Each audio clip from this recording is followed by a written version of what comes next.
नमस्कार दोस्तों, स्वागत है आपके अपने YouTube चैनल वेल्दी कंसेप्ट्स में, जहां हम लोग क्वालिटी स्टॉक्स और म्यूचुअल फंड के बारे में चर्चा करते हैं। दोस्तों, आज हम एक ऐसी कंपनी के बारे में चर्चा करेंगे जो एग्रोकेमिकल और एपीआई मैन्युफैक्चरिंग करती है। यह कंपनी एक स्मॉल कैप साइज की कंपनी है, जिसने अपने निवेशकों को एक काफी शानदार रिटर्न दिया है। दोस्तों, आज के इस वीडियो में हम इस कंपनी के बिजनेस मॉडल को देखेंगे, इसके फाइनेंशियल्स और इसमें मौजूद ग्रोथ ऑफ अपॉर्चुनिटीज को समझने का प्रयास करेंगे। साथ ही इसके जो फ्यूचर एक्सपांशन प्लान्स है, उसको भी समझेंगे। अतः अनुरोध है कि आप इस वीडियो को अंत तक देखिए तथा इसमें मौजूद ग्रोथ अपॉर्चुनिटीज को समझिए और साथ ही आप अपने रिस्क एपेटाइट के हिसाब से इसमें निवेश भी कर सकते हैं। दोस्तों, इस कंपनी का नाम शिवालिक रसायन लिमिटेड है। इसका मार्केट कैप 1326 करोड़ रुपए है। करंट प्राइस 962 रुपए है। स्टॉक का पीई 60 है तथा 52 वीक हाई लो 1138 रुपए और 403 रुपए है। यह कंपनी एक लगातार डिविडेंड देने वाली कंपनी है तथा इसका डिविडेंड यील्ड 0.05% है। प्रमोटर होल्डिंग 53% अराउंड है। डेट 28 करोड़ के आसपास है। इसका कोई भी शेयर प्लेज नहीं है। कंपनी का फेस वैल्यू 5 रुपीज है तथा डेट टू इक्विटी 0.16 है। शिवालिक रसायन लिमिटेड वर्ष 1981 में स्टैब्लिश हुई थी तथा यह दो सेगमेंट में काम करती है, एग्रोकेमिकल्स और एक्टिव फार्मा इंग्रेडिएंट्स। यह कंपनी लगभग 45% अपनी हिस्सेदारी मेडिकामेन बायोटेक में रखती है, जो फार्मा फॉर्मुलेशंस और ऑन्कोलॉजी मेडिसिन बनाती है। साथ ही मेडिकामेन बायोटेक एक दूसरी कंपनी ओपल फार्मास्यूटिकल्स ऑस्ट्रेलिया में 75% अपना स्टेक रहती है और यह कंपनी ओपल फार्मा कंपनी ऑस्ट्रेलिया और न्यूजीलैंड में इसका फार्मा प्रोडक्ट्स का डिस्ट्रीब्यूशन और मार्केटिंग करती है। शिवालिक रसायन इंडिया का एक लार्जेस्ट प्रोड्यूसर है डाई मेथोएट टेक्निकल का और सेकेंड लार्जेस्ट प्रोड्यूसर है मैलाथियन टेक्निकल्स का। इन दोनों केमिकल्स का यूज इंसेक्टिसाइड्स बनाने में होता है। यह कंपनी के पास एक फुल्ली इंटीग्रेटेड फार्मा फैसिलिटी है, जिसमें रिसर्च एंड डेवलपमेंट का काम होता है और एपीआई तथा फॉर्मुलेशंस भी तैयार होता है। और यह कंपनी यूएस एफडीए और ईयू स्टैंडर्ड्स को पूर्णतः अनुपालन करती है। यह कंपनी कुछ जनरल एपीआईज और ऑन्कोलॉजी एपीआईज जो कैंसर से रिलेटेड मेडिसिन तैयार होती है, उसका भी डेवलपमेंट की है। इसके पास दो फॉर्मुलेशन प्लांट है, जो भिवंडी राजस्थान में है और दूसरा हरिद्वार उत्तराखंड में है। दोस्तों, एग्रोकेमिकल डोमेन में यह एक लार्जेस्ट प्रोड्यूसर है डाइमिथोएट टेक्निकल का और मेलाथियन टेक्निकल का, जिनका उपयोग इंसेक्टिसाइड बनाने में किया जाता है। साथ ही अगर फार्मास्यूटिकल्स डोमेन में देखा जाए तो इसके पास एक इंटीग्रेटेड फार्मा फैसिलिटी है, जिसमें रिसर्च एंड डेवलपमेंट का काम किया जाता है, एपीआईज और फॉर्मुलेशंस बनाया जाता है। साथ ही यह कंपनी यूएस एफडी और ईयू स्टैंडर्ड्स को भी कंप्लायंस करती है। यह एक वन स्टॉप सॉल्यूशन प्रोवाइड करती है फॉर कमर्शियल प्रोडक्शन के लिए, रिसर्च एंड डेवलपमेंट के लिए और कॉन्ट्रैक्ट रिसर्च और कॉन्ट्रैक्ट मैन्युफैक्चरिंग के लिए। केमिकल डिवीजन में इस कंपनी के दो प्रोडक्ट टेक्निकल ट्रांसफर के लिए रेडी हैं तथा कुछ प्रोडक्ट अंडर डेवलप्ड हैं। दोस्तों, अगर फार्मास्यूटिकल डिवीजन की बात की जाए तो इस कंपनी ने रिसेंटली डब्ल्यूएचओ जीएमपी का स्टेटस प्राप्त किया है। इस कंपनी ने यूएस एफडीए तथा ईयू अथॉरिटीज के पास एप्लीकेशन भी सबमिट किया है। साथ ही इस कंपनी के 8 एपीआईज के लिए प्लांट वैलिडेशन भी कंप्लीट किया है।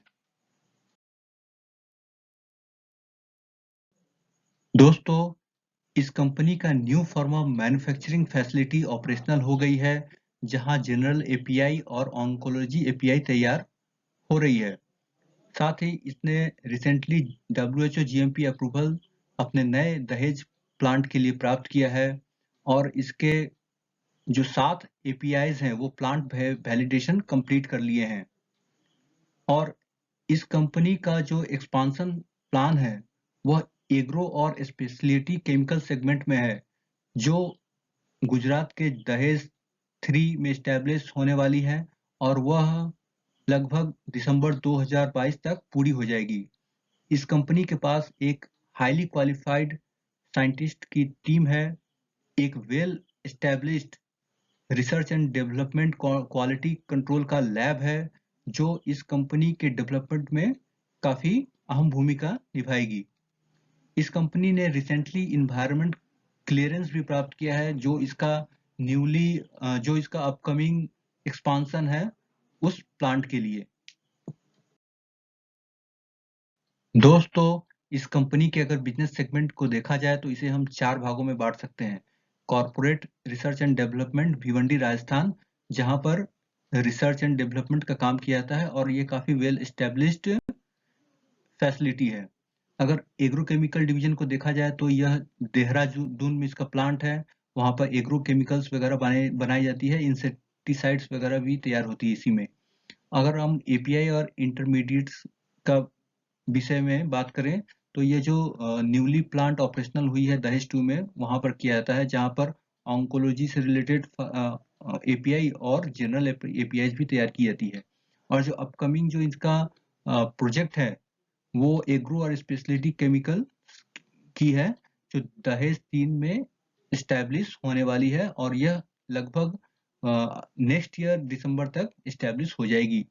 और इसका प्रभाव नेक्स्ट ईयर के बाद देखने को मिलेगा, क्योंकि इस फैसिलिटी के एस्टेब्लिश होने के बाद इसके रेवेन्यू में भी जंप देखा जाएगा और उसी हिसाब से इसके प्रॉफिट अर्निंग्स भी निकलेंगे। अगर इसके फिनेंशियल्स को देखा जाए तो इसका क्वार्टरली रिजल्ट काफी फ्लैट रहा है। जो दिसंबर 2019 में 51 करोड़ था, वो जून 2021 में 50 करोड़ के आसपास था। लेकिन इसके ओपीएम ऑपरेटिंग प्रॉफिट मार्जिन को अगर देखा जाए तो यह दिसंबर 2019 में मात्र 15% था, जो बढ़कर जून 2021 में 24% के करीब हो गया है। और इसका ऑपरेटिंग प्रॉफिट मार्जिन बढ़ने से इसका सीधा प्रभाव इसके नेट प्रॉफिट में पड़ रहा है, जो दिसंबर 2019 में मात्र 3 करोड़ हुआ करता था, वो जून 2021 में लगभग 2 गुना 6 करोड़ दिख रहा है। दोस्तों, इसके सेल्स में काफी जबरदस्त जंप देखने को मिलता है। जहां मार्च 2015 में यह मात्र 41 करोड़ था, वही मार्च 2021 में इसने 198 करोड़ का सेल किया है, जो लगभग 5 टाइम्स है। साथ ही इसका ऑपरेटिंग प्रॉफिट मार्जिन भी मार्च 2015 में मात्र 7% था, जो जून 2021 में बढ़कर 19% हो गया है। नेट प्रॉफिट भी देखा जाए तो उसी हिसाब से यह केवल मार्च 2015 में 2 करोड़ हुआ करता था, जो 9 गुना बढ़कर मार्च 2021 में 18 करोड़ हो गया। कंपनी का कंपाउंडेड सेल्स ग्रोथ देखा जाए तो 5 साल में इसने 12% सीएजीआर के हिसाब से ग्रोथ किया है और 3 साल में यह 8%। ये सेल्स ग्रोथ काफी अच्छा तो नहीं है। अगर प्रॉफिट ग्रोथ देखा जाए तो 5 सालों में इसने 41% और 3 सालों में इसने 5% का प्रॉफिट ग्रोथ किया गया है। अगर ट्रेलिंग 12 मंथ का देखा जाए तो ये शानदार 43% का ग्रोथ अर्न किया है। वहीं अगर स्टॉक प्राइस को अगर देखें तो यहाँ इसका प्रदर्शन काफी अच्छा है। इसने 5 सालों में 73% का सीएजीआर रिटर्न दिया है, वही 3 सालों में 38%। अगर हम 1 साल की बात करें तो इसने 1 साल में लगभग 111% का सीएजीआर रिटर्न दिया है। और रिटर्न इन इक्विटी भी लगभग फ्लैट रहा है। 5 सालों में ये 14%, 3 सालों में 10% और 1 साल में 10% रहा है। इसका चार्ट पैटर्न काफी इंटरेस्टिंग है। जुलाई 2015 में जहां यह इसका स्टॉक प्राइस 9 रुपीज हुआ करता था, वहीं आज इसका प्राइस लगभग 900 से ऊपर है। इसका कारण इसका प्रॉफिट ऑपरेटिंग मार्जिन का बढ़ना है। दोस्तों, कंपनी का क्वार्टरली सेल्स देखा जाए तो लगभग 1-2 सालों तक ये लगभग फ्लैट थी और उसके बाद इसने अचानक से जंप दिया है और अभी रिसेंटली भी इसका फ्लैट चल रहा है क्वार्टरली रिजल्ट। लेकिन इसके जो ऑपरेटिंग प्रॉफिट मार्जिन है वो इंक्रीज हुआ है, जिससे इससे नेट प्रॉफिट में वृद्धि हुई है। बैलेंस शीट में इसके कुछ बोरोइंग्स नजर आ रहे हैं, जो मार्च 2015 में 0 रुपए हुआ करता था, वही मार्च 2021 में 29 करोड़ रुपए है, जो शायद एक्सपेंशन वगैरह में जो कैपिटल एक्सपेंडिचर हुई है उसके लिए ये यूज करेंगे। और फिक्स इस एसेट में भी इसकी बढ़ोतरी हुई है, जो मार्च 2021 में अभी 210 करोड़ रुपए के करीब है। अगर इसके कैश फ्लो चार्ट को देखा जाए तो कैश फ्रॉम ऑपरेटिंग एक्टिविटीज मार्च 2015 में जहां 4 करोड़ थी, वही मार्च 2021 में बढ़कर 59 करोड़ हो गई है। लेकिन इसका एक कंसर्न ये भी है, देखिए इसका जो डेटर्स डे है वो लगातार बढ़ रहा है। मार्च 18 में 108 दिन था, जो बढ़कर मार्च 2021 में 127 दिन है। ये एक निगेटिव बात है। साथ ही इसका रिटर्न ऑन कैपिटल एम्प्लॉयड भी लगातार घट रहा है, जो मार्च 2016 में 33% था, वही मार्च 2021 में घटकर 16% मात्र आ गया है। रेगुलर डिविडेंड देने वाली कंपनी है। 2017, 18, 19, 20 में इसने लगातार अपने इन्वेस्टर्स को डिविडेंड दिया है। अब हम इस कंपनी के स्ट्रेंथ और इसके कंसर्न्स के बारे में बात करते हैं। इस कंपनी का स्ट्रेंथ इसके कैपेक्स में है। यह कंपनी रिसेंटली कैपेक्स की है एपीआईज मैन्युफैक्चरिंग में, और इसका फ्यूचर का प्लान भी है एग्रोकेमिकल्स और फॉर्मुलेशंस के कैपेक्स में, जो दिसंबर 2022 तक पूरा होने की संभावना है। इसके कैपेक्स पूरा होने से इसके सेल्स में जंप आएगा, और वो इसका डायरेक्ट इफेक्ट इसके नेट प्रॉफिट मार्जिन और नेट प्रॉफिट पर दिखेगा। साथ ही यह कंपनी लगातार हाईली रेगुलेटेड मार्केट जैसे यूएस हुआ, ईयू हुआ, उसमें कोशिश कर रही है। इन मार्केट्स में एक्सपोर्ट्स का मतलब है कि इसके प्रॉफिट मार्जिन में जंप होगा, क्योंकि नॉन रेगुलेटेड मार्केट में रिलेटिवली कम प्राइस पर सामान प्रोडक्ट बिकते हैं in comparison to regulated markets में। इस कंपनी के पास स्ट्रॉन्ग और एक्सपीरियंस मैनेजमेंट है। इसके जो डायरेक्टर्स हैं वो शिल्पा मेडिकेयर से, फिर आपको ग्रेनुअल से आए हैं, तो उनका एक्सपीरियंस इस कंपनी को काफी फायदेमंद पहुंचाएगा। साथ ही यह कंपनी लगातार न्यू प्रोडक्ट्स लॉन्च कर रही है, एग्रोकेमिकल डिवीजन में भी और एपीआईज में भी, जिससे इसके सेल्स बढ़ने की संभावना है।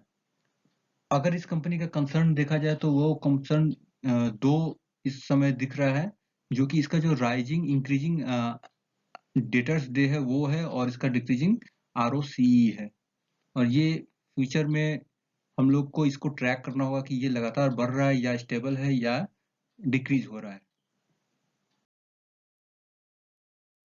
अभी तक हमने इस कंपनी के बिजनेस प्रोफाइल्स को जाना। यह कंपनी एपीआईज और एग्रोकेमिकल्स मैन्युफैक्चरिंग करती है। साथ ही ये कॉन्ट्रैक्ट रिसर्च और कॉन्ट्रैक्ट मैन्युफैक्चर भी थर्ड पार्टी के लिए करती है। इसने रिसेंट में अपना एक नया प्लांट ऑपरेशनलाइज किया है, जहां पर ऑन्कोलॉजी से रिलेटेड एपीआईज और जनरल एपीआईज भी मैन्युफैक्चरिंग होती है। इस कंपनी ने यूएस एफडीए और यू स्टैंडर्ड्स का भी कंप्लाइंट करती है। इसने रिसेंटली अपने दहेज 2 प्लांट के लिए डब्ल्यूएचओ जीएमपी अप्रूवल प्राप्त किया है, तथा यह लगातार रेगुलेटेड मार्केट में अपने एक्सपोर्ट्स बढ़ाने की कोशिश कर रही है। हम लोगों ने इस कंपनी का इनकम स्टेटमेंट, बैलेंस शीट और कैश फ्लो भी देखा, जो कि रिलेटिवली हेल्दी है, और यह अपना profit year on year increase कर रही है।